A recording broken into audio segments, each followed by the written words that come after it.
إنما جزاء الذين يحاربون الله ورسوله ويسعون في الأرض فسادا যারা যুদ্ধ করে আল্লাহ এবং তার রাসূলের বিরুদ্ধে এবং যারা আল্লাহর জমিনে ফাসাদ সৃষ্টি করে, ফাসাদ মানে নিরাপত্তা নষ্ট করে দেয়, বিপর্যয় সৃষ্টি করে, অশান্তি সৃষ্টি করে, নৈরাজ্য সৃষ্টি করে, মানুষের জানমালের প্রতি হুমকি হয়ে দাঁড়ায়।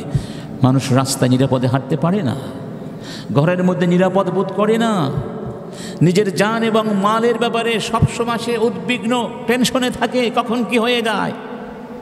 আছে না এরকম? এটা যারা করবে তারা মানে যারা সমাজে অশান্তি সৃষ্টি করবে, চুরি করবে, ডাকাতি করবে, সন্ত্রাস করবে, মানুষের জানমালের ক্ষতি করবে, মানুষের সম্পদ জোর করে ছিনিয়ে নেবে, এরা মূলত যুদ্ধ করছে আল্লাহর বিরুদ্ধে, যুদ্ধ করছে রাসূলের বিরুদ্ধে।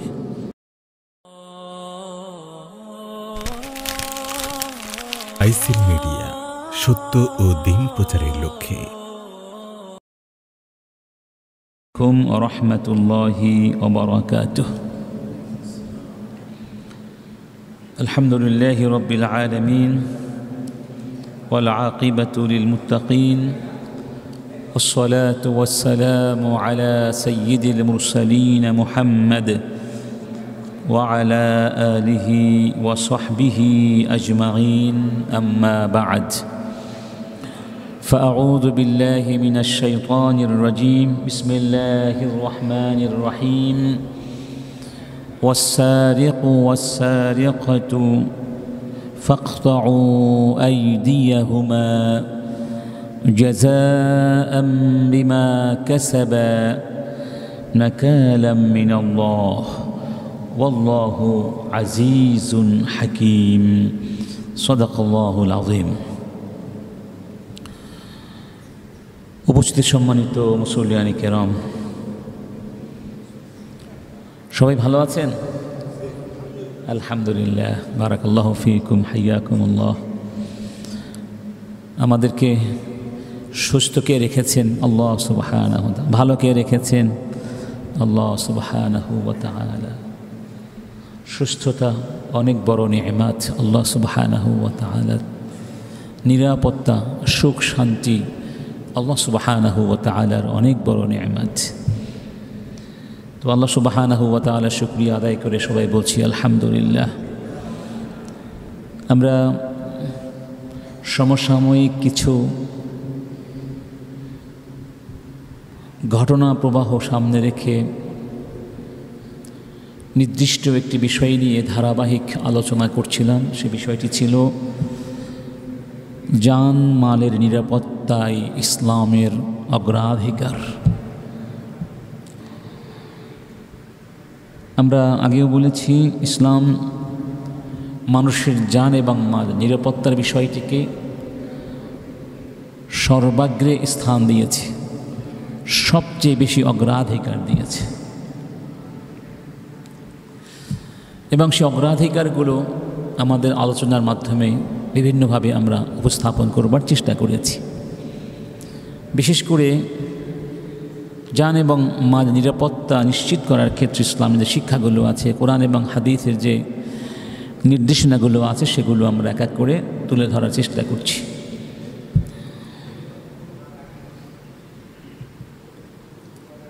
আমরা কোরআনুল কারীমের সরাসরি আয়াতগুলো, টেক্সটগুলো উপস্থাপন করেছি গত জুমআতে, যেগুলো সরাসরি মানুষের জীবন বা জান হেফাজতের সাথে সম্পৃক্ত। আজকে আমরা মানুষের জীবনের নিরাপত্তা বিষয়ে হাদিসের কিছু টেক্সট তুলে ধরব ইনশাআল্লাহ। রাসূল করিম সাল্লাল্লাহু আলাইহি ওয়াসাল্লাম ইরশাদ করছেন, কুল্লুল মুসলিমি হারামুন, কুল্লুল মুসলিমি আলাল মুসলিমি হারামুন দামুহু ওয়া মালুহু ওয়া ইরদুহু। প্রত্যেক মুসলমানের কাছে আরেকজন মুসলমানের জীবন, সম্পদ, সম্মান, এই তিনটি বিষয় অত্যন্ত সম্মানজনক, সম্মানার্হ। অর্থাৎ এই সম্মান আল্লাহ পাক দান করেছেন। প্রত্যেক মানুষের জীবনের সম্মান আছে, মানে প্রত্যেক মানুষেরই সম্মান আছে। প্রত্যেক মানুষের বৈধ সম্পদের সম্মান আছে। প্রত্যেক মানুষের নিজের মান সম্মানেরও কি আছে? সম্মান আছে। এই বিষয়গুলোকে ইচ্ছে করলেই আমরা ক্ষতিগ্রস্ত করতে পারবো না, অপমান করতে পারবো না। এই ক্ষেত্রে যা খুশি তা করবার অধিকার আমাদের কারণ সুস্পষ্ট হাদিস। অন্য হাদিসে আমাদেরকে এই ব্যাপারে আরও বেশি সতর্ক করে বলা হচ্ছে, আউয়ালু মা ইউকদা বাইনান নাসি ইয়াউমাল কিয়ামাতি ফিদ-দিমাই। কিয়ামতের দিন আল্লাহ সুবহানাহু ওয়া তাআলা মানুষের মধ্যে বিচার ফয়সালা করবেন, তাই না? এবং সর্বপ্রথম যেই প্রশ্ন তিনি করবেন আমাদেরকে কিয়ামতের ময়দানে, সেই বিষয়টি হচ্ছে নামাজ। তবে আল্লাহ পাক যখন বিচার এবং রায় দেবেন, ফয়সালা পেশ করবেন, তার সিদ্ধান্ত জ্ঞাপন করবেন, সেই সিদ্ধান্তে প্রথম যেই বিষয়টি স্থান পাবে সেই বিষয়টি হচ্ছে অবৈধ হত্যাকাণ্ড এবং রক্তপাতের বিষয়। অর্থাৎ হত্যাকাণ্ডের ব্যাপারে জান মালের নিরাপত্তা যারা বিঘ্নিত করেছিল তাদের ব্যাপারে আল্লাহ প্রথম তার সিদ্ধান্ত উপস্থাপন করবেন কিয়ামতের সেই বিচার দিবসে। এখান থেকে বিষয়টির গুরুত্ব বোঝা যায় না, এই বিষয়টি আল্লাহর কাছে কতটা গুরুত্ব রাখে। আমরা জানি ইসলামে যে সমস্ত কাজ করার নিষেধ সেগুলোকে বলা হয় গুনাহ, মাসিয়া। এই অপরাধগুলোকে আবার দুই ভাগে ভাগ করা হয়েছে অপরাধের ভয়াবহতা বিচার করে। কিছু গুনাহকে আমরা বলি আস-সগায়ের, সগীরা গুনাহ, আর কিছু গুনাহকে বলা হয় আল কাবায়ের, মানে কবিরা গুনাহ। কবিরা গুনাহ ওই সব গুনাহকে বলা হয় সাধারণত যেই গুনাহগুলো করলে আল্লাহ পাকের পক্ষ থেকে, রাসূলের পক্ষ থেকে শাস্তির সতর্ক বার্তা উল্লেখ করা হয়েছে। যেই গুনাহগুলোর শাস্তি আছে সেগুলোকে বলা হয় কি? কাবায়ের, আল কাবায়ের। এই যে গুনাহগুলো বড় বড় গুনাহ, কাবায়ের মানে মহাপাপ, বড় গুনাহ, এই বড় গুনাহগুলোর মধ্যে আবার কিছু গুনাহ আছে আরও ভয়ানক। হাদিসে বলা হয়েছে সেগুলো কি? ইজতানিবু আস-সাবআল মুবিকাত, তোমরা 7টি ভয়ানক অপরাধ এড়িয়ে চলো। তার মানে এই 7টি হচ্ছে ওই মহাপাপগুলোর মধ্যেও কি সবচেয়ে ভয়ানক।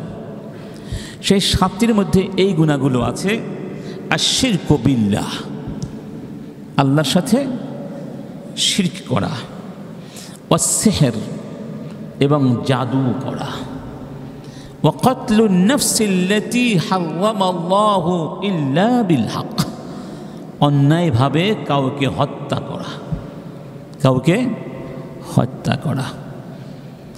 ইবলিস সবচেয়ে বেশি খুশি হয় যদি পৃথিবীতে হত্যাকাণ্ড ঘটাতে পারে, কারণ অন্য যে কোনো অপরাধ যদি কেউ করেই ফেলে সংশোধন করবার সুযোগ থাকে। এমনকি শিরকের মতো অপরাধ করলেও তো তাওবা করার সুযোগ আছে যদি বেঁচে থাকে, ঠিক না? বাবা মায়ের সাথে অন্যায় আচরণ করেছে, সেখানেও তো তাওবা করার সুযোগ আছে।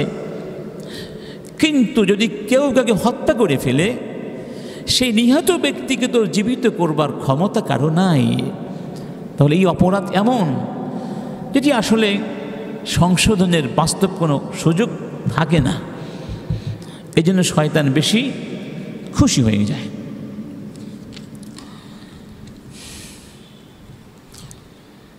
একটা হাদিসে বলা হয়েছে এভাবে, সিবাবুল মুসলিমি ফুসুকুন ওয়া কিতালুহু কুফরুন, রাওয়াহু মুসলিম। যে কোনো মুসলমানকে গালি দেয়া এটি হচ্ছে ফুসুক, ভয়ানক পাপাচার। ওয়া কিতালুহু কুফর, আর কোনো মুসলমানকে হত্যা করা, কোনো মুসলমানের বিরুদ্ধে অবৈধভাবে অন্যায়ভাবে অস্ত্র ধারণ করা, যুদ্ধ করা, এটা হচ্ছে কুফর। কুফর বলা হয়েছে। লা তারজিউ বাদি কুফারা ইয়াদরিব বা'দুকুম রিকাবা বা'দ। আল্লাহ, মানুষের জীবনের মূল্য, সম্মান, মর্যাদা কত বেশি আল্লাহর কাছে, এই হাদিস থেকে অনুমান করা যায়। আরেকটি হাদিসে বলা হয়েছে, ইমাম আত-তিরমিজি রিওয়ায়াত করছেন হাদিসটি, লাজাওয়ালুদ দুনিয়া আহওয়ানু ইনদাল্লাহ মিন কাতলি রাজুলিন মুসলিম। লাজাওয়ালুদ দুনিয়া, এই গোটা বিশ্ব যদি ধ্বংস হয়ে যায়, সেটা আল্লাহর কাছে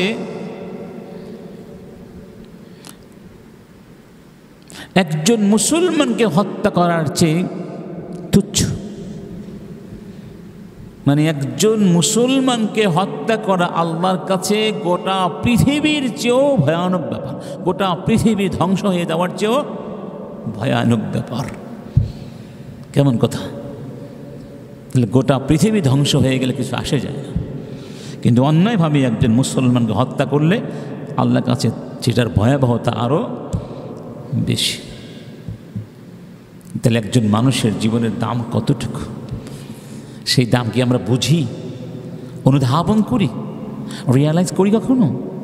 যদি মানুষের এই মূল্যটা আমরা বুঝতাম, তাহলে সমাজে, অন্ততপক্ষে মুসলমানদের সমাজে এই হানাহানি থাকতো না, খুনাখুনি চিন্তাও করা যেত।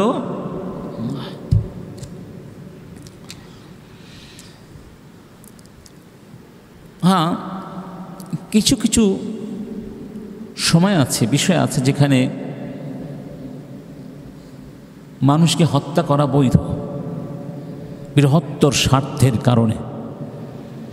সেই অবস্থাগুলো কি তাও বলে দেয়া হয়েছে।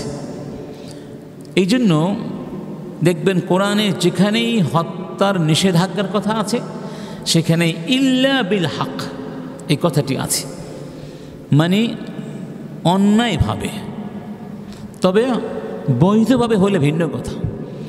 হাদিসে বলা হয়েছে, লা ইয়াহিল্লু দামু ইমরিইন মুসলিমিন ইল্লা বিইহদা সালাস। তিনটা কারণ ছাড়া কোনো মুসলমানের রক্ত হালাল নয়, মানে হত্যা করা বৈধ নয়।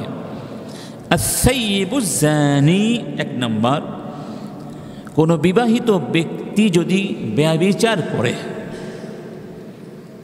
তবে তার দণ্ড হচ্ছে পাথর মেরে হত্যা করা, তবে সেই অপরাধটি নির্ভুলভাবে প্রতিষ্ঠিত হতে হবে। দুই নম্বর, আন-নাফসু বিন-নাফস, যদি কেউ কাউকে অন্যায়ভাবে হত্যা করে তখন ঘাতককে কিসাসের বিধানস্বরূপ হত্যা করা হবে, দণ্ডিত করা হবে। তিন নম্বর, ওয়াত-তারিকু লিদীনিহি আল-মুফারিকু লিল-জামাআহ, যেই ব্যক্তি তার দ্বীনকে ছেড়ে, তার ধর্মের ভাই বোনদেরকে ছেড়ে চলে গেল, অর্থাৎ ইসলাম ছেড়ে কুফরির পথে ফিরে গেল, যাকে আমরা বলি মুরতাদ। মুরতাদের শাস্তি হচ্ছে ইসলামে মৃত্যুদণ্ড, যদিও সেই মৃত্যুদণ্ড বাস্তবায়নের আগে তাকে সুযোগ দেওয়া হবে। কি কারণে তুমি এই কাজ করেছ, ইসলাম কেন ছেড়ে গেলে, বা ইসলামের এই বিধান নিয়ে তুমি কেন কটাক্ষ করেছ?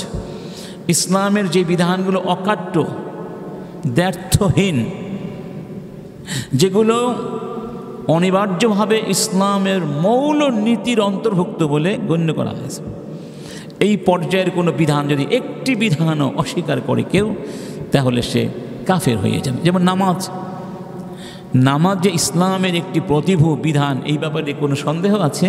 তো অকাট্য বিধান, কেউ যদি নামাজের বিধান অস্বীকার করে সে কাফের হয়ে যাবে। মুহাম্মদ রাসূলুল্লাহ সাল্লাল্লাহু আলাইহি ওয়াসাল্লাম, তার অনুসরণ করা ফরজ, ফরজ নয়? সামগ্রিকভাবে তার জীবনধারা মেনে নিতে হবে। আর তিনি 10 বছর মদিনায় গিয়ে রাষ্ট্র পরিচালনা করেছেন। 1 বছর 2 বছর না, 10 বছর রাষ্ট্র গঠন করেছেন, রাষ্ট্রের সংবিধান প্রণয়ন করেছেন, কোরআন দিয়ে সেই সংবিধান দিয়ে রাষ্ট্র পরিচালনা করে হাতে কলমে আমাদেরকে শিখিয়ে গেছেন। এরপরও কি কোনো মুসলমান এই কথা বলতে পারে ইসলামে রাজনীতি হারাম? বলতে পারে? হ্যাঁ, বলতে পারে, এই অর্থে যেই রাজনীতি চুরি শিক্ষা দেয়, যেই রাজনীতি ঘুষ খেতে শেখায়, যেই রাজনীতি ফ্যাসিবাদ শিক্ষা দেয়, যেই রাজনীতি মানুষের অধিকার ছিনিয়ে নিতে শিক্ষা দেয়, এগুলো হারাম।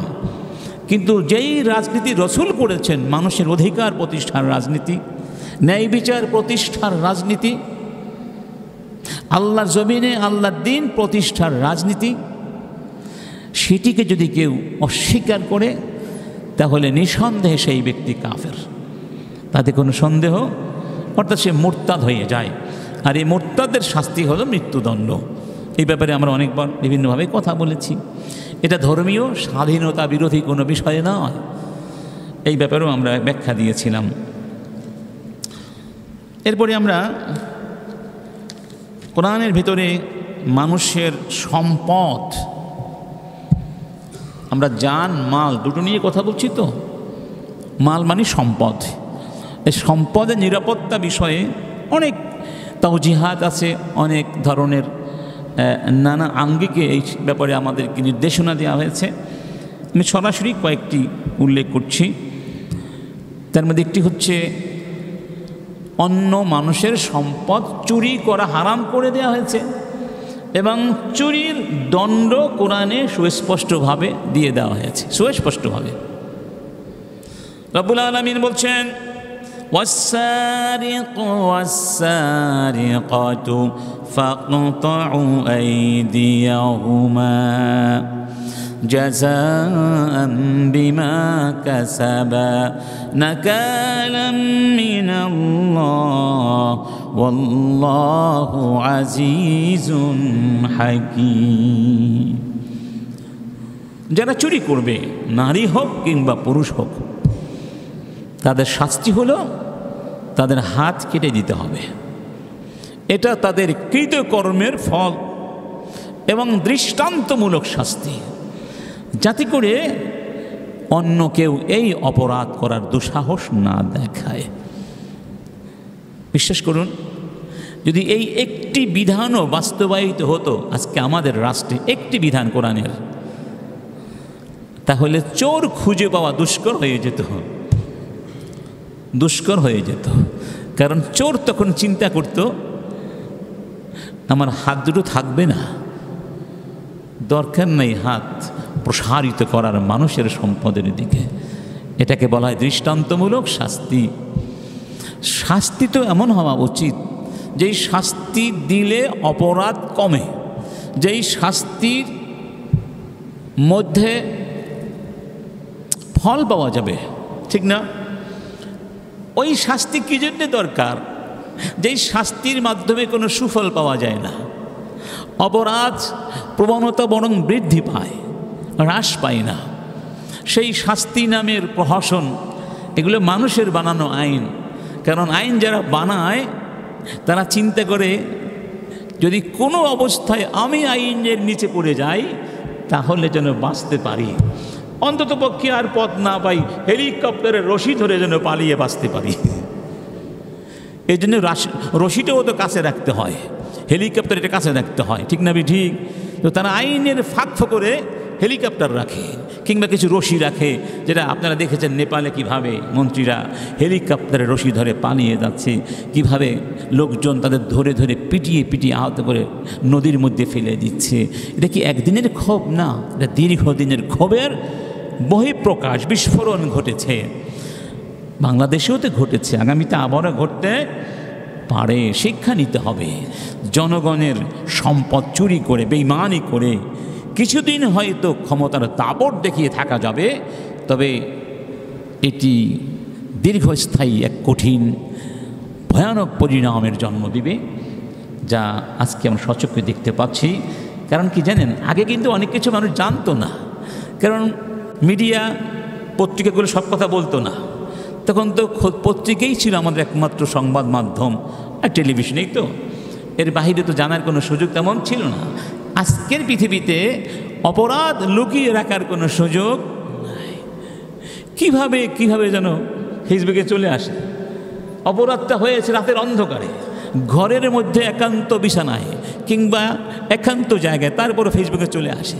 তার মানে এই যুগে অপরাধ করে আত্মগোপন বা লুকিয়ে রাখার কোনো সুযোগ নাই। খুবই সাবধানতার সাথে কাজ করা উচিত আমাদের। তার মানে অপরাধ সাবধানভাবে করবো তা নয়, অপরাধ থেকে সাবধানে বেঁচে থাকতে হবে আল্লাহর বিধান কত সুন্দর। আল্লাহ কি আসলে আমাদের হাতগুলো কাটতে চান? হাতটা কে দিয়েছেন ভাই? হাতটা আল্লাহ দিয়েছেন। আল্লাহ বলছেন আমি তোমাদেরকে কত সুন্দর করে বানিয়েছি। লাকাদ খালাকনাল ইনসানা ফি আহসানি তাকওয়িম। চেয়ে দেখো নিজের দিকে, আমি কি সুন্দর করে তোমাকে বানিয়েছি। সুবহানাল্লাহ, কত সুন্দর অঙ্গ সৌষ্ঠব দিয়েছি, নান্দনিকতা দিয়েছি। সে আল্লাহ কি আবার আমাদের হাতগুলো কাটতে চান না? এটা সমাজে দেহে যখন ক্যান্সার দেখা যায়, বাকি বা পচন রোগ ধরে, তখন তো ওই সুনির্দিষ্ট অংশটা কেটে দিতে হয়, যদি গোটা সমাজ দেহ পচনে আক্রান্ত হয়ে যেতে পারে, ঠিক না? এই হাত কাটার আগে ইসলাম অনেক কিছু আপনাকে আমাকে দিয়েছে, যাতে ওই পর্যন্ত আমরা কেউ না যাই। কেন আপনি চুরি করবেন? আপনার অভাব রাষ্ট্র পূরণ করে দিবে। বেকারত্ব আছে, রাষ্ট্র বেকারত্ব দূর করে দিবে। তারপরেও কি আপনি পেটের ক্ষুধায় চুরি করেছেন? হাত কাটবো না, হাত কাটা হবে না। সুবহানাল্লাহ। যাই হোক, আরেকটি আয়াতে বলা হয়েছে ওয়ালা তাকুলু আমওয়ালাকুম বাইনাকুম বিল বাতিল। তোমরা পরস্পরের সম্পদ পরস্পর অন্যায়ভাবে, অন্যায্যভাবে, অবৈধভাবে খেও না। অতদুলু বিহা ইলাল হুকাম লিতাকুলু ফারিকাম মিন আমওয়ালিন নাস বিল ইসম। এটা আমার হক না, এটা আমার সম্পদ না, এই বাড়িটা আমার নয়, এই জমির মালিক আসলে আমি না। তারপরে তুমি অন্যায়ভাবে জাল ডকুমেন্টস পেশ করে, বিচারকদেরকে ঘুষ দিয়ে প্রভাবিত করে, আবার টাকা দিয়ে উকিলদেরকে ক্রয় করে পুরো বিচার ব্যবস্থাকে বৃদ্ধাঙ্গুলি দেখিয়ে নিজের পক্ষে রায় নেওয়ার চেষ্টা করো না, খবরদার। সুবহানাল্লাহ। যদি আজকে কোর্টগুলো ন্যায় বিচার করত, ঘুষমুক্ত হতো, তাহলে মানুষ অন্যায় করা দুঃসাহস করতো না, কারণ কোনো সুযোগই থাকতো না, কোনো সুযোগ। এই আয়াতটি খুবই চমৎকার। এখানে জান এবং মাল দুটোর নিরাপত্তা নিশ্চয়তা করা হয়েছে।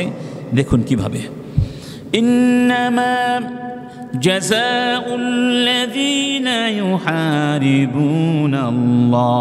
ওয়া রাসূলাহু ওয়া ইয়াসআউনা ফিল আরদি ফাসাদা। যারা যুদ্ধ করে আল্লাহ এবং তার রাসূলের বিরুদ্ধে, এবং যারা আল্লাহর জমিনে ফাসাদ সৃষ্টি করে। ফাসাদ মানে নিরাপত্তা নষ্ট করে দেয়, বিপর্যয় সৃষ্টি করে, অশান্তি সৃষ্টি করে, নৈরাজ্য সৃষ্টি করে, মানুষের জানমালের প্রতি হুমকি হয়ে দাঁড়ায়। মানুষ রাস্তায় নিরাপদে হাঁটতে পারে না, ঘরের মধ্যে নিরাপদ বোধ করে না, নিজের জান এবং মালের ব্যাপারে সবসময় সে উদ্বিগ্ন, টেনশনে থাকে, কখন কি হয়ে যায়। আছে না এরকম? এটা যারা করবে, তারা মানে যারা সমাজে অশান্তি সৃষ্টি করবে, চুরি করবে, ডাকাতি করবে, সন্ত্রাস করবে, মানুষের জানমালের ক্ষতি করবে, মানুষের সম্পদ জোর করে ছিনিয়ে নিবে, এরা মূলত যুদ্ধ করছে আল্লাহর বিরুদ্ধে, যুদ্ধ করছে রাসূলের বিরুদ্ধে। কত ভয়ানক বিষয় চিন্তা করুন তো। এটা যুদ্ধ শুরু হবে, দুটো পক্ষ। এক পক্ষ এই জমিনের মুফসিদুন, ফাসাদ সৃষ্টিকারীরা, আর এক পক্ষে আছেন আল্লাহ এবং তার রাসূল। আল্লাহ এবং রাসূলের বিরুদ্ধে যারা যুদ্ধ করে, তাদের পরিণাম কি হতে পারে একটু ভাবে দেখবেন। দুনিয়ায় তাদের শাস্তি কি? আল্লাহ বলেছেন আন ইউকাত্তালু, তাদেরকে মৃত্যুদণ্ড দেওয়া হবে, আও ইউসাল্লাবু, কিংবা শুলিবিদ্ধ করে হত্যা করা হবে, আও তুকাত্তা আইদিহিম ওয়া আরজুলুহুম মিন খিলাফ, কিংবা তাদের হাত পা গুলো উল্টো দিক থেকে কেটে দেওয়া হবে। এখানে একাধিক শাস্তি আছে, তিনটা শাস্তি কথা, চারটা। আও ইউনফাউ মিনাল আরদ, অথবা তাদেরকে নির্বাসিত করা হবে। চারটা শাস্তি চারটা অবস্থায় প্রযোজ্য হবে। এখানে অপরাধের ধরন প্রকরণ আলাদা হতে পারে। যেমন কেউ রাস্তায় দাঁড়িয়ে শুধু আপনাকে ভয় দেখিয়েছে, আপনাকে হত্যা করেনি বা গায়ে হাত তুলেনি অথবা আপনার সম্পদ ছিনিয়ে নেয়নি, তার শাস্তি ওই পরিমাণে হবে। আর একজন আপনার সম্পদ ছিনিয়ে নিয়ে গেছে, হত্যা করে নাই, আর একজন আপনাকে হত্যাও করেছে, সম্পদও ছিনিয়ে নিয়েছে। অপরাধ কি এক? অপরাধের গুরুত্ব ভয়াবহতা তো বেশি হবে, শাস্তিও কি সেই অনুপাতেই আল্লাহ পাক দান। 4 প্রকার শাস্তি দিয়েছেন 4টা অবস্থায়। এই অবস্থাগুলো নিয়ে আলেমদের বিভিন্ন দৃষ্টিভঙ্গি এবং ব্যাখ্যা বিশ্লেষণ আছে, সেগুলো এখানে করার সুযোগ নেই। তাহলে এখানে জান এবং মালের কি আছে? নিরাপত্তা আছে।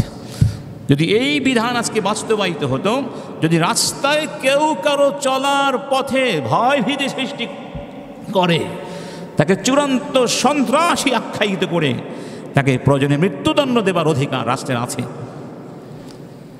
এরপরে কি কেউ ভয়ে থাকতো? আপনি আপনার স্ত্রীকে নিয়ে, আপনার বোন রাস্তায় একা হাঁটতে পারত? কেউ রাস্তায় দাঁড়িয়ে আপনাকে ভয় দেখাবার দুঃসাহস, টু শব্দ করা দুঃসাহস করতো না। কিন্তু আজকে তা আছে? এখন কি আপনারা বুঝতে পারছেন না? এখন কি আমরা অনুধাবন করব না যে মানুষের বানানো আইন মানুষকে ধ্বংসের দ্বার প্রান্তে নিয়েছে, আর আল্লাহর দেয়া আইন এর মধ্যেই আছে মানুষের কাঙ্ক্ষিত শান্তি। মানুষ স্বপ্নে যে বিশ্ব দেখে, যে বিশ্বের স্বপ্ন সে, যে দেশের স্বপ্ন, যে সমাজের যে চিত্র সে মনে মনে অঙ্কন করে, সেই স্বপ্নের পৃথিবী গঠন করতে হলে আল্লাহর এই কোরআনের বিধান ছাড়া আসলে আমাদের কোনো উপায় নাই। আলহামদুলিল্লাহ, আমার মনে হয় বাংলাদেশের মানুষ একটু হলেও এখন বুঝতে শিখেছে। ঢাকা বিশ্ববিদ্যালয়ের ডাকসু ইলেকশন তারই হয়তো একটা প্রতিধ্বনি হতে পারে, তারই একটা রিফ্লেকশন হতে পারে। কারণ মানুষ এখন আর বোকা নাই, মানুষ বুঝে কোথায় কি পাওয়া যাবে।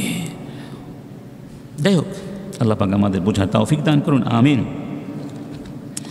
এবার আসুন, এই জান, এরপরে মালে নিরাপত্তার ব্যাপারে কোরআন হাদিসে আরও অনেক সুন্দর সুন্দর ব্যাপার আছে, শিক্ষা আছে। বিভিন্ন মনীষীদের কিছু কথা এখানে উল্লেখ করব, মনে রাখার মতো। হাদিসে বলা হয়েছে, মান জামা আমালান হারামান সুম্মা তাসাদ্দাকা বিহি লাম ইয়াকুন ফিহি আজর ওয়া কানা ইসরুহু আলাইহি। যারা হারাম মাল অর্জন করে, সঞ্চয় করে, তারপরে সেই হারাম মাল থেকে দান খয়রাত করে, তাতে তার কোনো সওয়াব হবে না, বরং এই গুনার বোঝা তাকে বহন করতে হবে। এরকম মানুষ আমাদের সমাজে আছে। বিশেষ করে দেখবেন যারা বিভিন্ন এই মাজারে দান খয়রাত করে, তাদের উৎস নিয়ে একটু গবেষণা করে দেখবেন বিষয়টা অনেকটা এই পর্যায়ের বেশি। চিন্তা করে 5 কোটি টাকা না হয় ঘুষ খেলাম, 1 কোটি টাকা কবরের বাজারে দিয়ে দিলাম, মোটামুটি তো একটা পর্যায়ে চলে আসলো, আছে না? আবার একটু হজ করে আসলাম, হয়তো টাকা পয়সা হালাল হয়ে যাবে। জি না, হারাম টাকায় আপনি দান খয়রাত করলেও আপনি সওয়াব পাবেন না। অন্য হাদিসে বলা হয়েছে, লা তুকবালু সালাতুন বিগাইরি তুহুর ওয়ালা সাদাকাহ মিন গুলুল।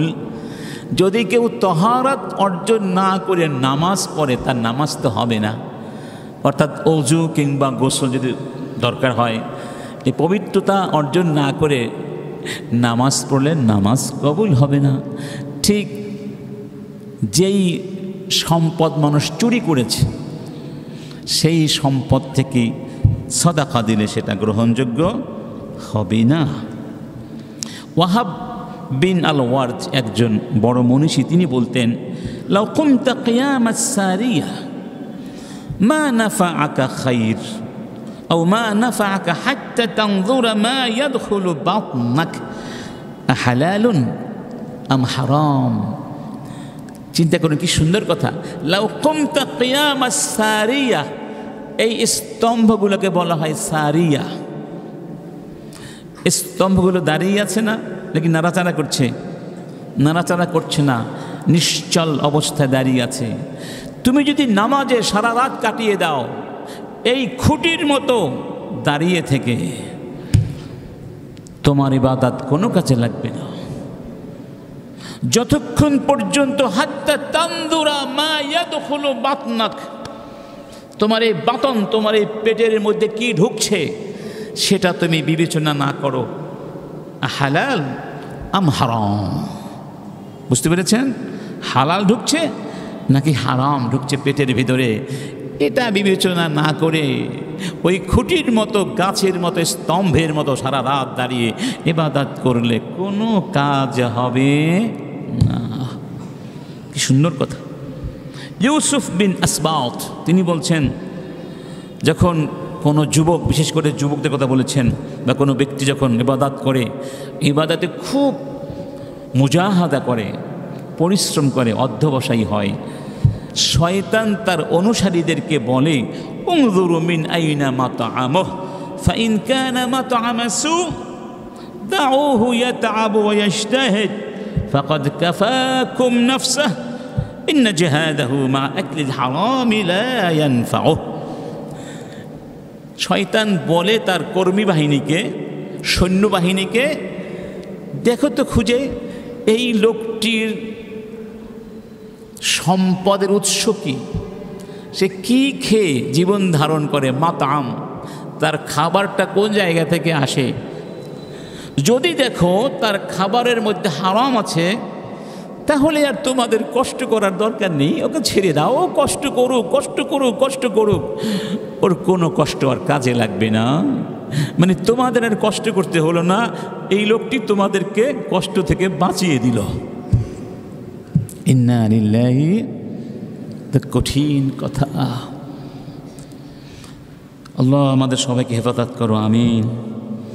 ইমাম আল গজ্জালি বলতেন, আল ইবাদাতু মা আকলিল হারাম কাল বিনাই আলা আমওয়াজিল বিহার।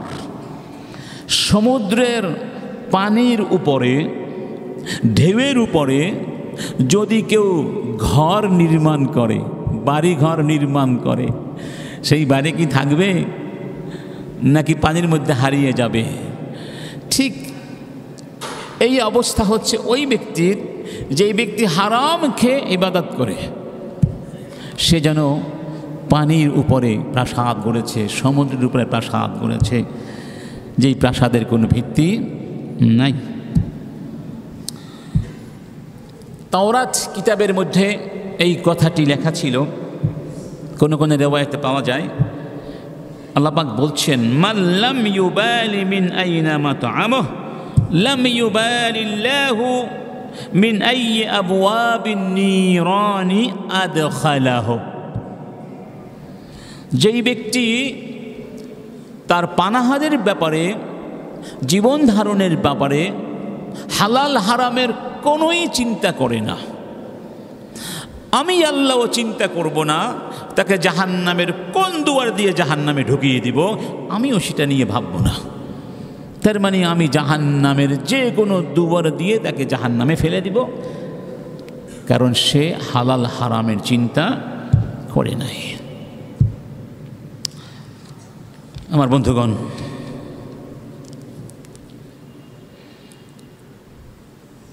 অন্য হাদিসে বলা হয়েছে,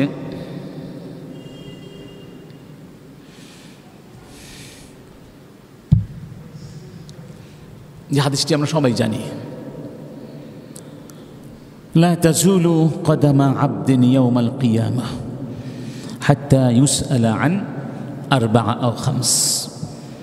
4টি কিংবা 5টি প্রশ্নের জবাব না দেয়া পর্যন্ত হাসরের ময়দান থেকে এক পাও নাড়াতে পারবো না আমরা।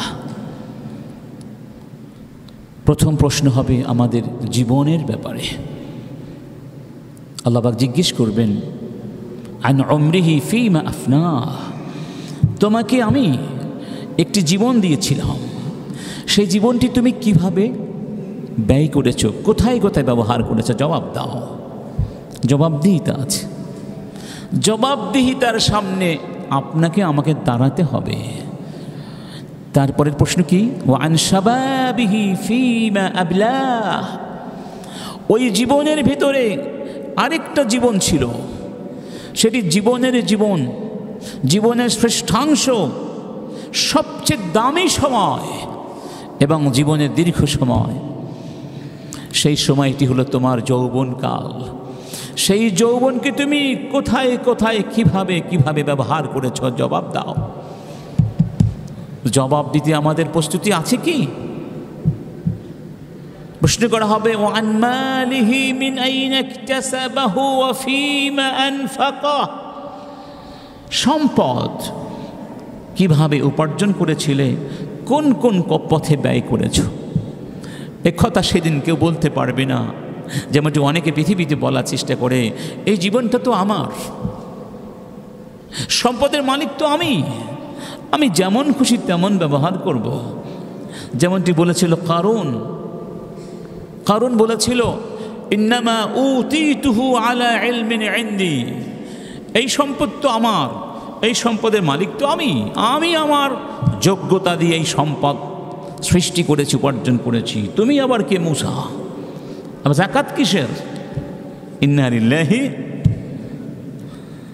তারপরে শেষ প্রশ্নটি হবে এই হাদিসের আলোকে, ওয়ান ইলমিহি মাযা আমিলা ফিহি, ইলম কি, ইলম শিখেছো, কতটুকু আমল করেছো।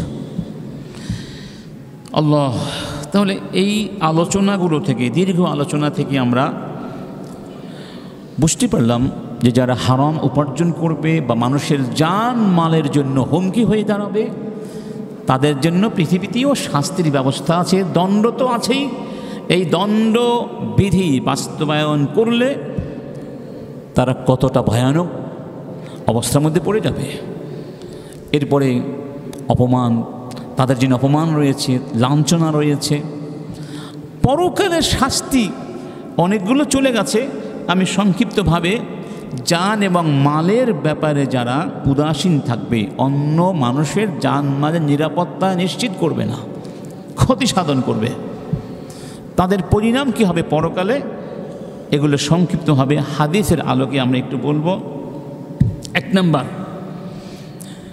যেই ব্যক্তি মানুষের সম্পদ অন্যায়ভাবে খাবে, চুরি করে হোক, ডাকাতি করে হোক, ঘুষ সুদের মাধ্যমে হোক, যে কোনোভাবে হোক, জোর করে হোক, জবরদস্তি করে হোক, চাঁদাবাজির নামে হোক, যে কোনো নামে হোক, অন্যায়ভাবে, ওই ব্যক্তি এই সম্পদ মাথায় বহন করে আল্লাহর সামনে চোরের মতো গিয়ে দাঁড়াবে।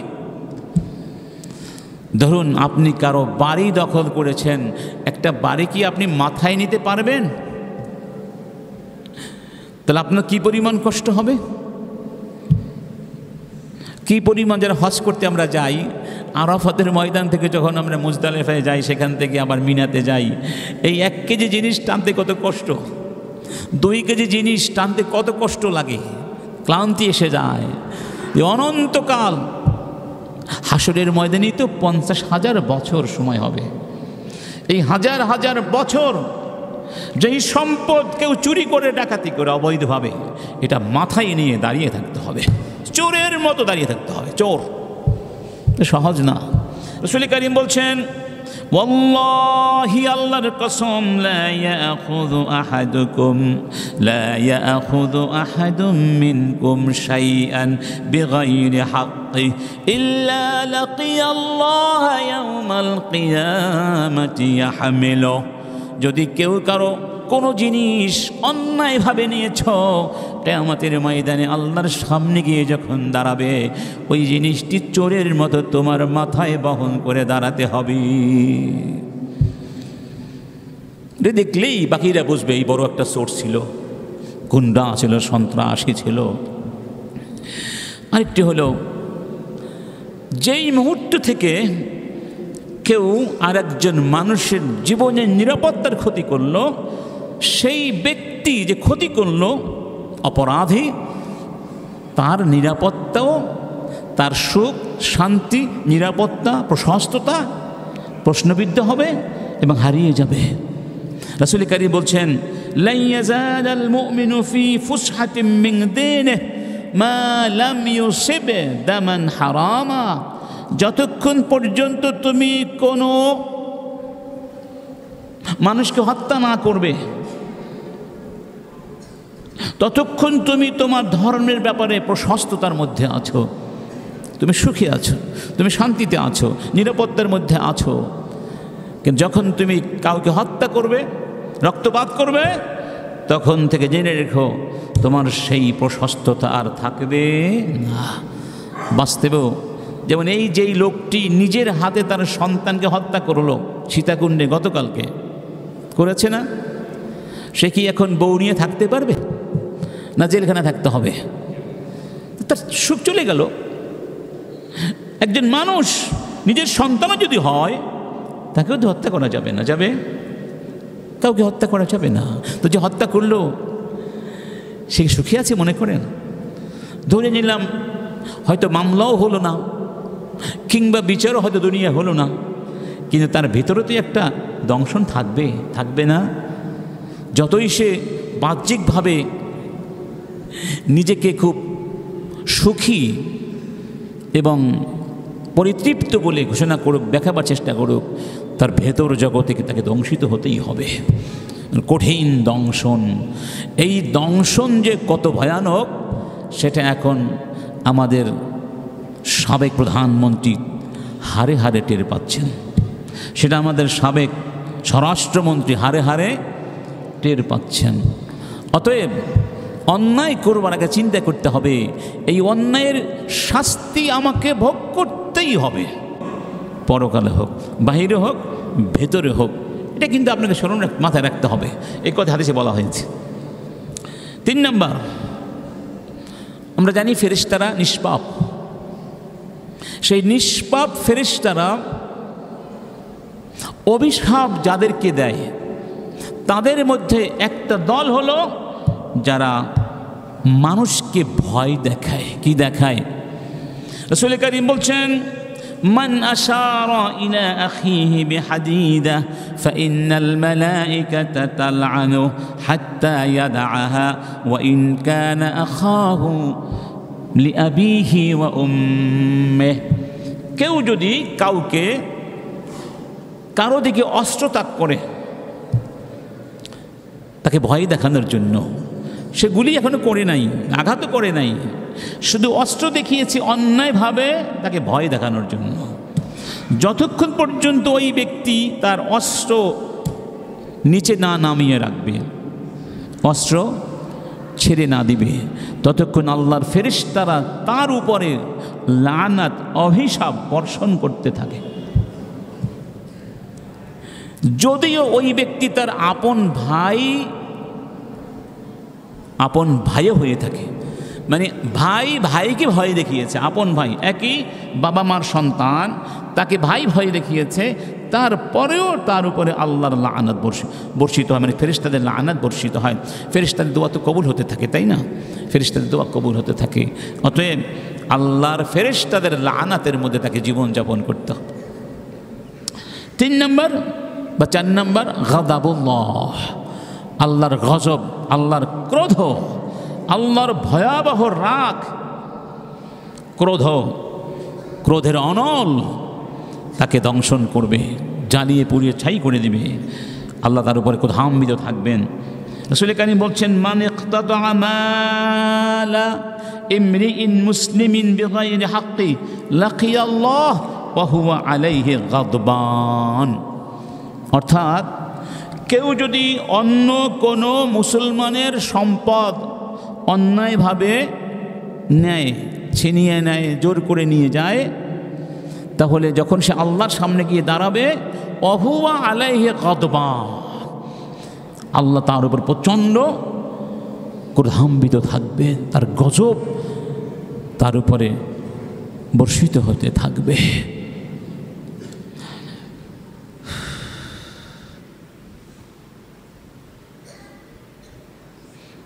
অন্য হাদিসে বলা হয়েছে, মান যালামা কিদা শিবরিন মিনাল আরদ তুওয়িকাহু মিন সাবঈ আরদিন। কেউ যদি কারো 1 বিঘা জমি, এটাকে বলা হয় শেবর, 1 বিঘা জমি পরিমাণ জমিও ছিনিয়ে নেয়, জোর করে নিয়ে যায়, তাহলে 7 তবক জমিন এই ব্যক্তির গলায় ঝুলিয়ে দেওয়া হবে সেই দিন। 7 তবক জমিনের চাপায় পড়বে আর কি। ওই যে বললাম, মাথায় নিতে হবে অথবা গলায়, এখানে গলায় ঝুলিয়ে দেওয়া হবে। কতটুকু জমিন? মাত্র 1 বিঘাতে জমিন। এই জন্য যদি সম্ভব হয় 1 বিঘা ছেড়ে দিবেন, কম নিয়ে, তাহলে আর ভয় থাকবে না। 1 বিঘা বেশি না নিয়ে একটু ছেড়ে দিন ভাইকে। আপনি দিলেন কিছু ছেড়ে, আমি দিলাম কিছু ছেড়ে, তাহলে সমস্যা নাই। এক লোক জমি ক্রয় করেছিলেন না, সহিহ হাদিস। তো ক্রেতা জমি বুঝে নিলেন, বিক্রেতা তার দামটা বুঝে নিল। কিনেছিল কি? জমি। কি কিনেছে? ক্রেতা যখন ওই জমিতে কাজ করতে গিয়েছিলেন, জমির ভিতরে একটা কলসি পেলেন। সেই কলসির মধ্যে স্বর্ণ, মানে স্বর্ণ ভরা কলসি অথবা স্বর্ণের কলসি, যাই হোক। কি করলেন? এই ক্রেতা এই কলসিটা নিয়ে বিক্রেতার বাড়িতে গেলেন যে, ভাই এই নাও তোমার সম্পদ। বিক্রেতা বললেন, আমি তো তোমার কাছে বিক্রয় করে দিয়েছি, এই সম্পদের মালিক তো তুমি। ক্রেতা বললেন, না তো, আমি তো স্বর্ণের কলসি ক্রয় করিনি, আমি তো জমিন ক্রয় করেছিলাম। বিক্রেতা বললেন, ঠিক আছে, কিন্তু আমি তো জমি আর জমিনের মধ্যে যা কিছু সব কিছু দিয়েই তো তোমার কাছে বিক্রয় করে দিয়েছি, কেউ নিতে চায় না। সুবহানাল্লাহ।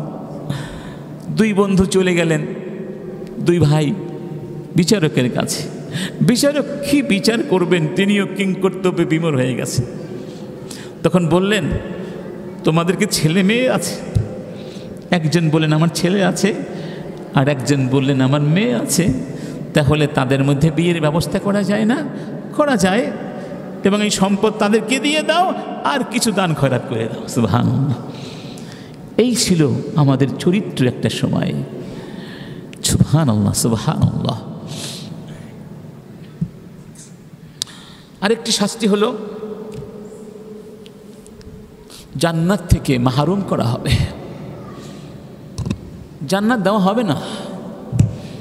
রব্বুল আলামিন বলছেন, তিলকা দারুল আখিরাতু নাজআলুহা লিল্লাযীনা লা ইউরিদুনা উলুওয়ান ফিল আরদি ওয়ালা ফাসাদা। ওই পরকাল, পরকালের সাফল্য, পরকালের নেমাত, পরকালের জান্নাত আমি তাদের জন্য প্রস্তুত করে রেখেছি। কাদের জন্য? লিল্লাযীনা লা ইউরিদুনা উলুওয়ান ফিল আরদি, যারা আমার জমিনে দাপট, বড়ত্ব, অহংকার, অহমিকা দেখায় না। ওয়ালা ফাসাদা, এবং আমার জমিনে ফাসাদ সৃষ্টি করে না। চুরি বড় ফাসাদ, ঘুষ বড় ফাসাদ। এজন্য আধুনিক আরবিতে ফাসাদ বলতে এখন ঘুষকেই বোঝায়। এটাকে বলা হয় আল ফাসাদুল ইদারি, মানে অ্যাডমিনিস্ট্রেটিভ করাপশন। আল ফাসাদুল ইদারি, ফাসাদ বলতে ঘুষ বোঝায় আধুনিক আরবিতে। ঘুষ বড় ফাসাদ? ঠিক না, বরং সমস্ত ফাসাদের মা হলো ঘুষ। ঘুষ নেই কোনো ফাসাদও নাই। ঘুষ নাই, দেখবেন যোগ্যতা সম্পন্ন মানুষ জায়গা মতো বসে গেছে।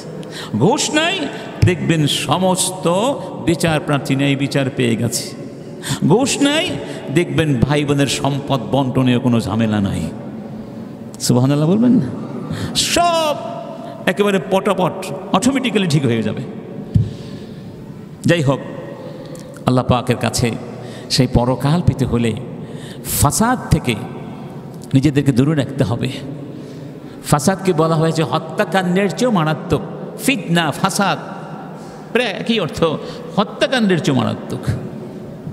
ইন্না লিল্লাহি ওয়া ইন্না ইলাইহি আচ্ছা, জান্নাত পেল না, আল্লাহর গজবের শিকার হলো, ফেরেশতাদের লানাত বর্ষিত হলো, তাহলে তার জায়গাটা হবে কোন জায়গায় বলুন? বাকি থাকলো কি? জাহান্নাম। বাকি থাকলো কি? জাহান্নাম।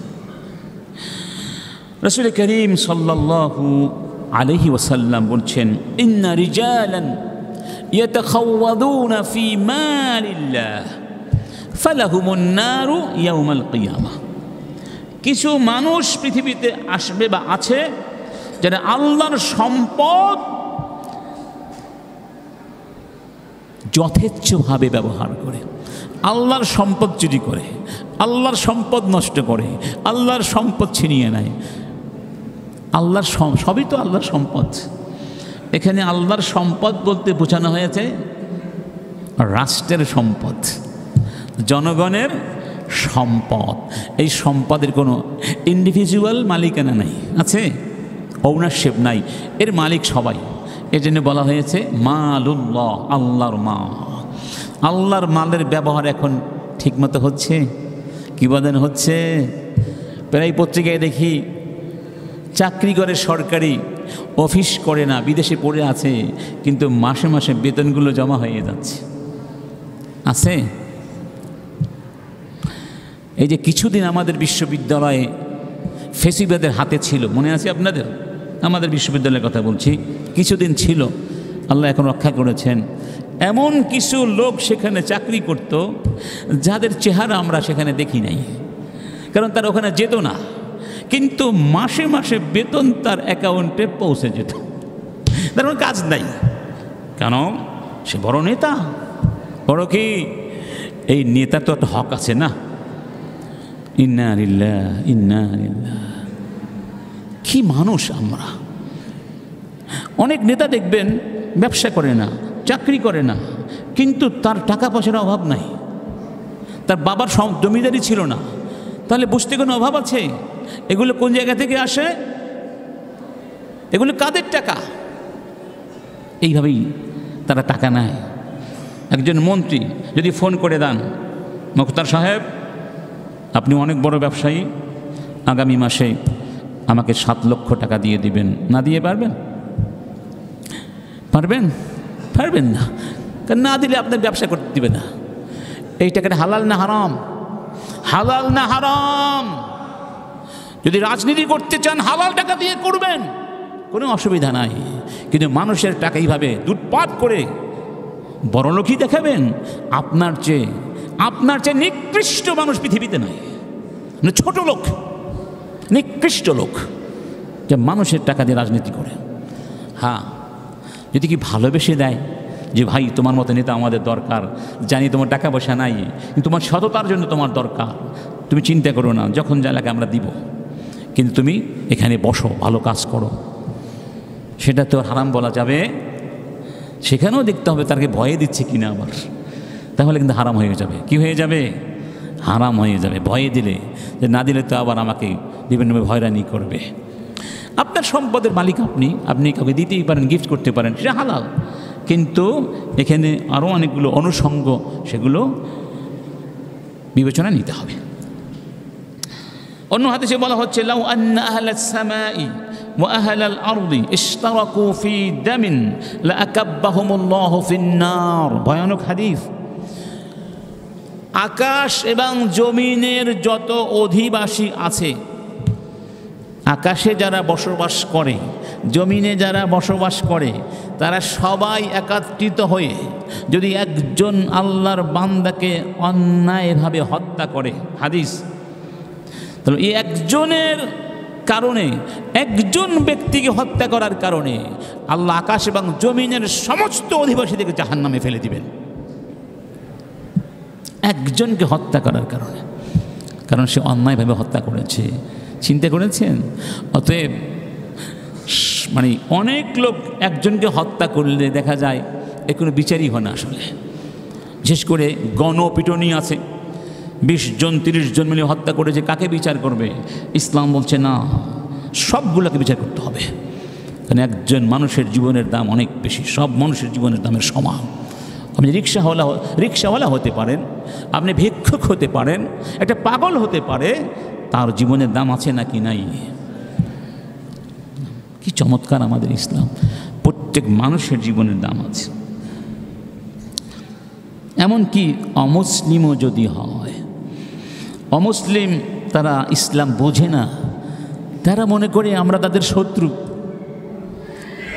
বাংলাদেশের বিপ্লব, এই যে গণ অভ্যুত্থানটা হয়ে গেল, এরপরে অমুসলিমদের উপাসনালয় আক্রমণ ঘটার সম্ভাবনা ছিল কি না? হতে পারত। তখন তাদের এই গির্জাগুলো, এই মন্দিরগুলো পাহারা দিয়েছিল মুসলমানরা। অন্তত এই একটা দৃশ্য যদি আমাদের অমুসলিম ভাই বোন চিন্তা করেন, যে আমাদের গির্জা, তারা আমাদের শিরিক পছন্দ করে না, হারাম মনে করে, মুসলমানরা শিরিক পছন্দ করে না, মূর্তি পূজা পছন্দ করে না, তারপরেও তারা আমাদের এই উপাসনালয় পাহারা দিয়েছে। কারণটা কি? এটা কোন ধর্ম? এটা কেমন একটা ধর্ম? এটা চিন্তা করলেও তো তারা অন্তত পক্ষে বুঝতে পারতেন যে ইসলাম এমন একটা ধর্ম, এখানে অমুসলিমদেরও বেঁচে থাকার সব সমান অধিকার আছে নাকি নাই?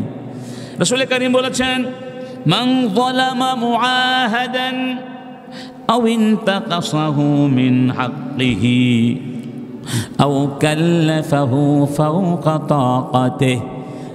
যেই সমস্ত অমুসলিম মুসলমানদের সমাজে বসবাস করে এবং তাদের মধ্যে চুক্তি হয়, নিরাপত্তার চুক্তি হয়, অর্থাৎ তারা এই দেশে বসবাস করবে এবং দেশের আইন কানুন মেনে চলবে, অশান্তি সৃষ্টি করবে না, নিরাপত্তার চুক্তি, ঠিক না বেঠিক? এই ধরনের কোনো চুক্তিবদ্ধ, মানে দেশের যারা নাগরিক, তারাও তো নাগরিকই তো, ঠিক না? আমরা সবাই তো এই দেশেরই নাগরিক। এই পর্যায়ের কাউকে যদি কেউ জুলুম করে, কোনো অমুসলিম বা আমরা বর্তমান পরিভাষায় বলতে পারি সংখ্যালঘু যাকে বলা হয়, সংখ্যায় কম তারা, এটা মুসলমান হতে পারে। আমরা যখন আমেরিকা যাই, সংখ্যা বেশি না কম, তখন আমরা সংখ্যালঘু হয়ে যাই। এখানে হয়তো সংখ্যা আমরা গুরু আছি।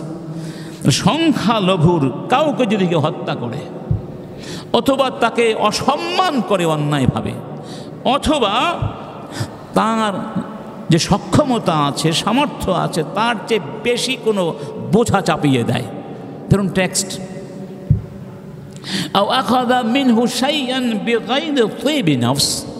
অথবা তার কোনো জিনিসকে জোর করে নিয়ে যায়, সেই ব্যক্তি সন্তুষ্ট ছিল না, ফাআনা হাজিজুহু ইয়াউমাল কিয়ামাহ, আমি মুহাম্মদ কিয়ামতের ময়দানে ওই সংখ্যালঘু অমুসলিমের পক্ষ হয়ে জালেমের বিরুদ্ধে দাঁড়াবো।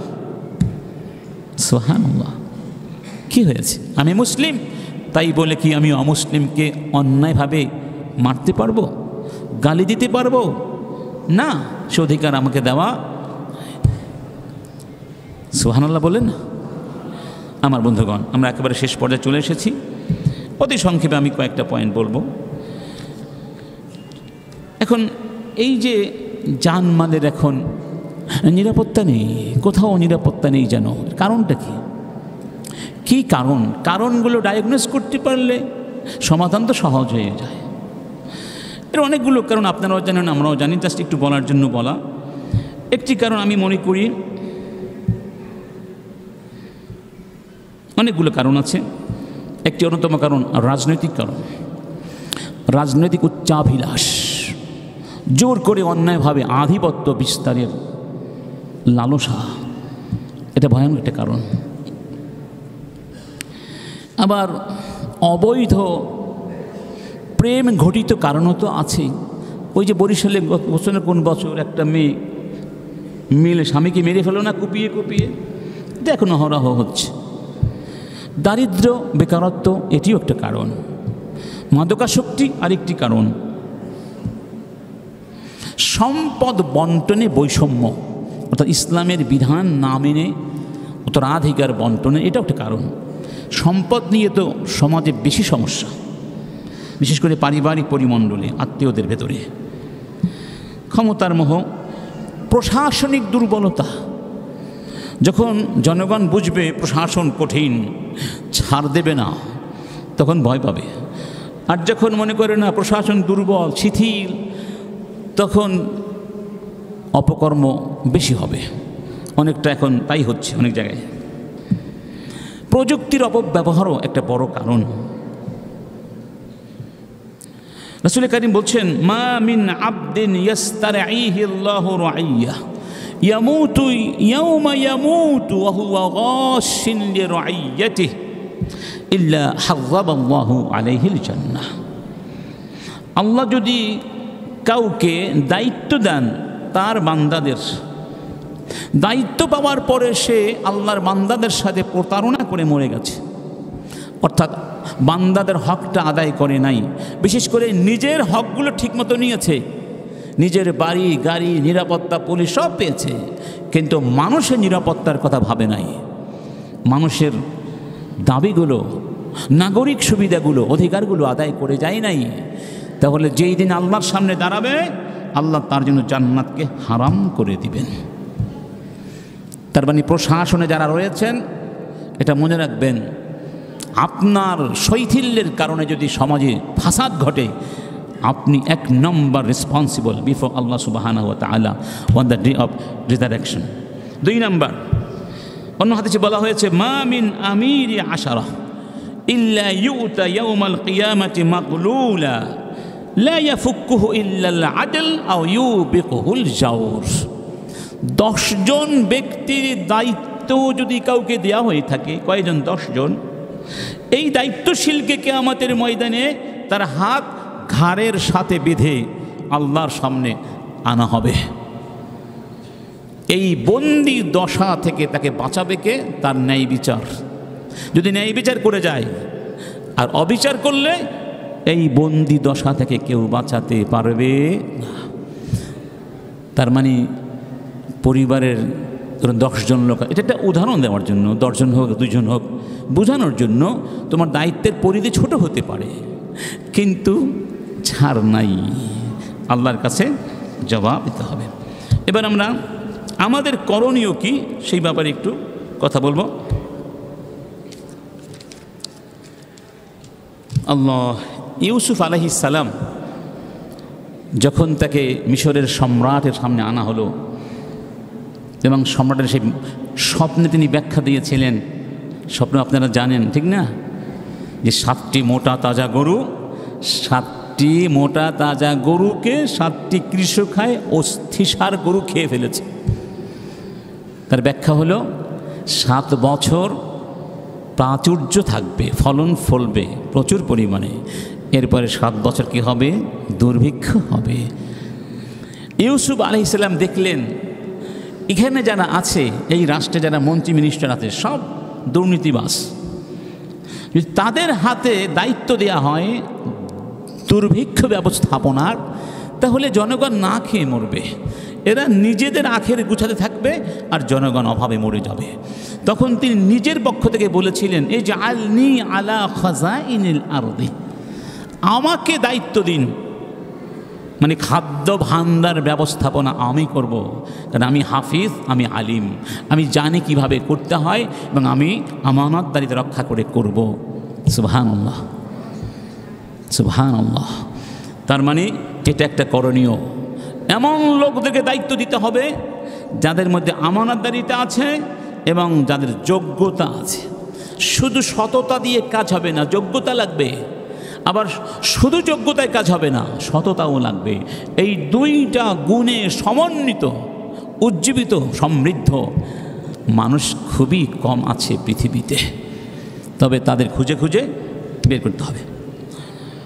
আমার বন্ধুগণ, এতদিনের আলোচনা থেকে এটা প্রমাণিত হয়েছে আমার জীবনের দাম আছে, আপনার জীবনেরও দাম আছে, সকলের জীবনের কি আছে। তাহলে প্রত্যেক মানুষকে সম্মান করতে হবে, তার জীবনটাকে দাম দিতে হবে, তার সম্মান এটাকে দেখতে হবে, তার সম্পদকে সম্মান করতে হবে। এবং যা কিছু বললাম আল্লাহর কথা, রাসূলের কথা, এগুলো মানতে হবে। এগুলো মানলেই তো সমাধান হয়ে যায় নাকি? এগুলো মানতে হবে।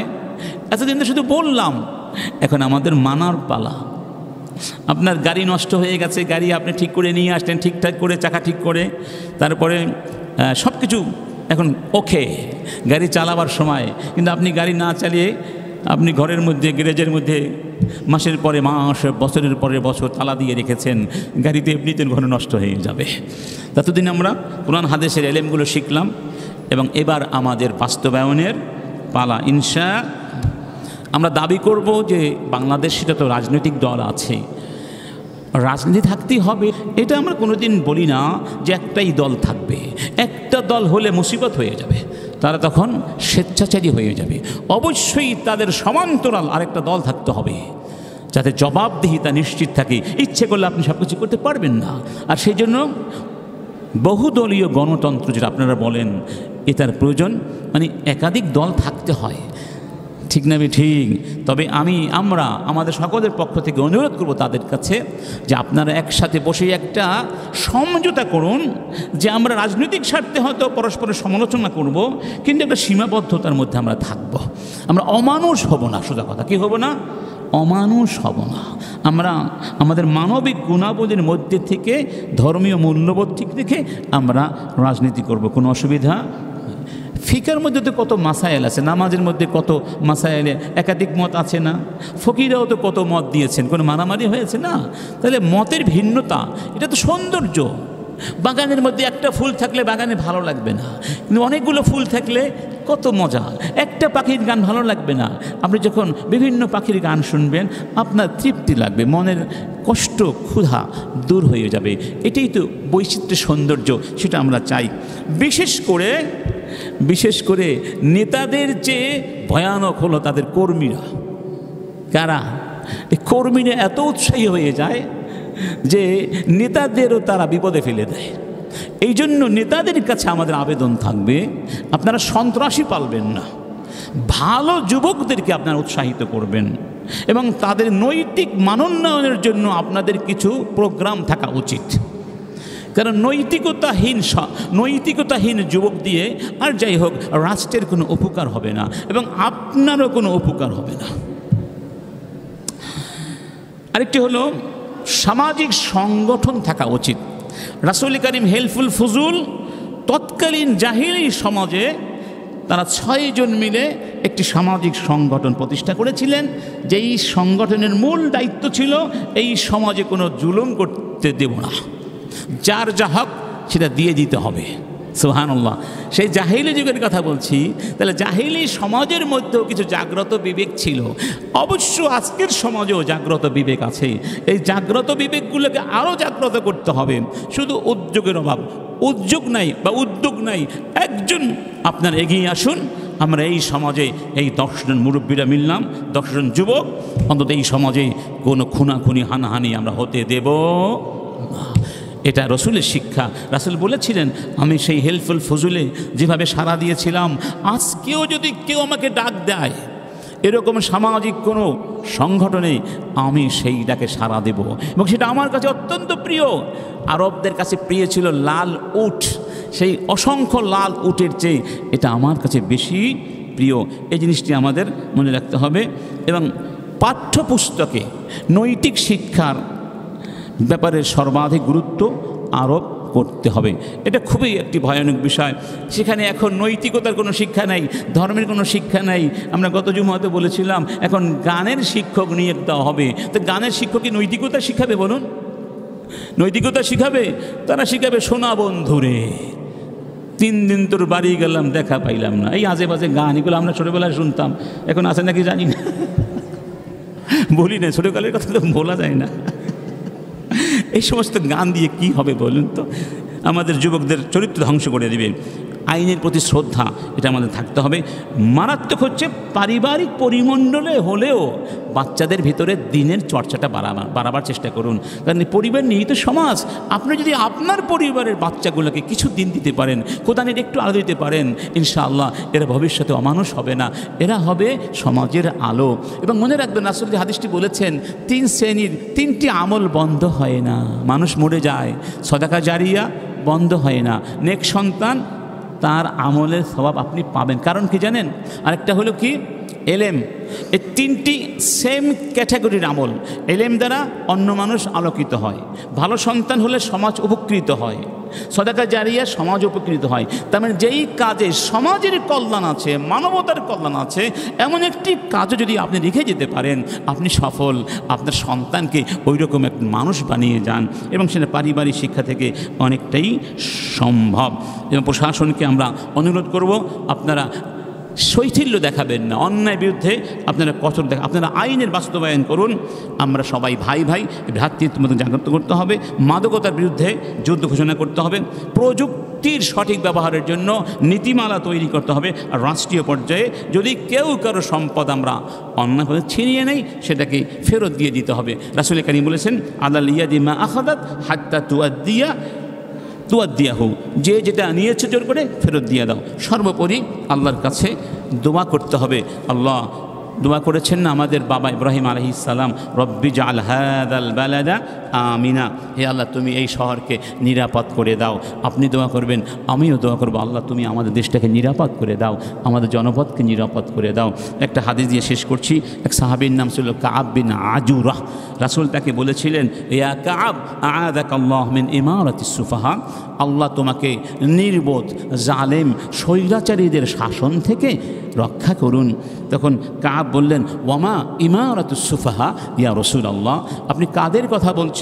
তখন রাসূল কারীম বলেছিলেন, উমারাউ ইয়াকুনুনা মিন বাদি, আমার পরে কিছু শাসক আসবে, তাদের কথা বলছি। তাদের পরিচয় কি?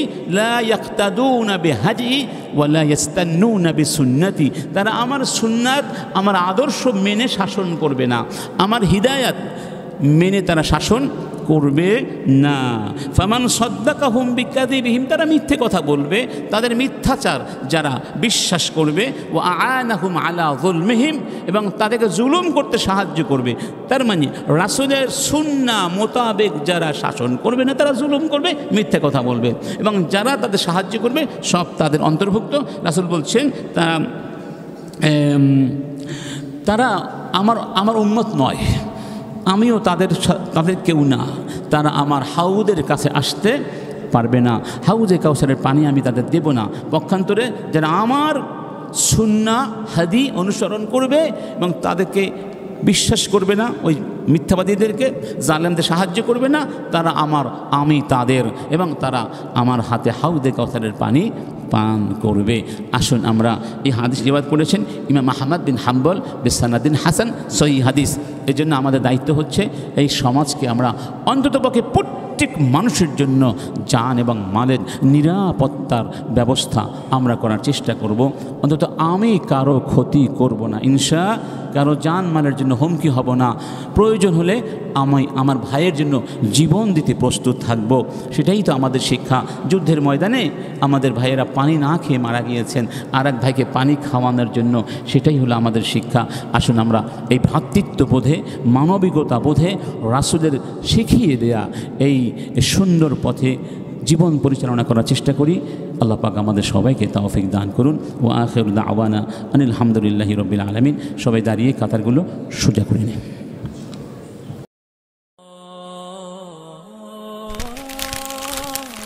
আইসিল মিডিয়া, সত্য ও দিন প্রচারের লক্ষ্যে।